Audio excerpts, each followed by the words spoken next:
tinggal nyawa. Anak istri tercinta tak sudi lagi bersama. Secepatnya jasad dipendam, secepatnya jasad dipendam, karena tak lagi dibutuhkan. Diri yang semula dipuja kini bangkai tak berguna. Dari kamar yang indah kasut putih lampu kini harus berpindah, terkubur dalam perut bumi.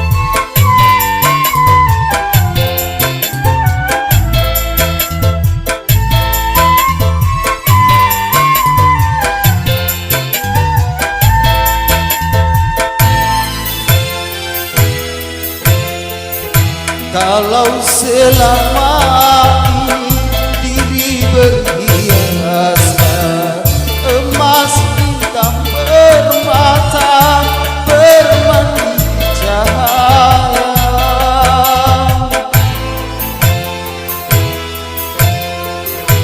tetapi kali ini di dalam kuburan gelap pekat mencekam tanpa seorang teman. Terputuslah pergaulan, terbujurlah sendirian, diri tertunggu sekali kapan. Wajah dan tubuh indah yang dulu dipuja-puja kini tiada lagi orang sudi menyentuhnya. Jadi santapan caci tanah,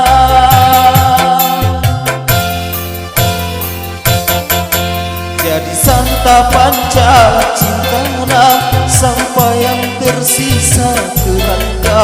Begitulah suratan padam ke bumi dikembalikan.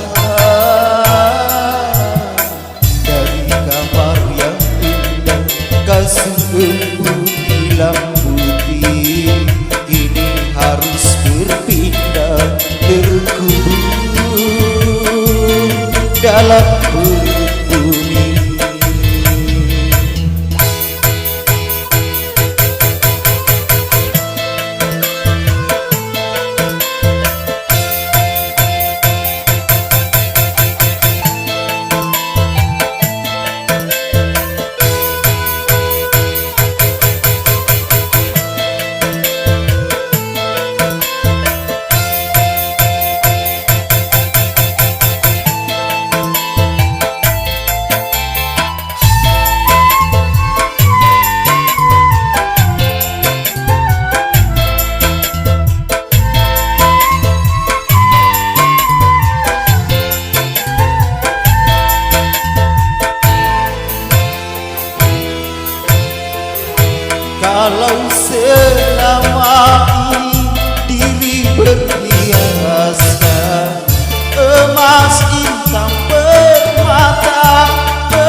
wajah dan tubuh indah yang dulu dipuja-puja, kini tiada lagi orang sudi menyentuhnya.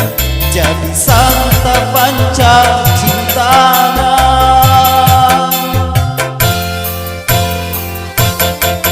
jadi santapan cintana, sampai yang tersisa kerangka. Begitulah suratan badan ke bumi dikembang.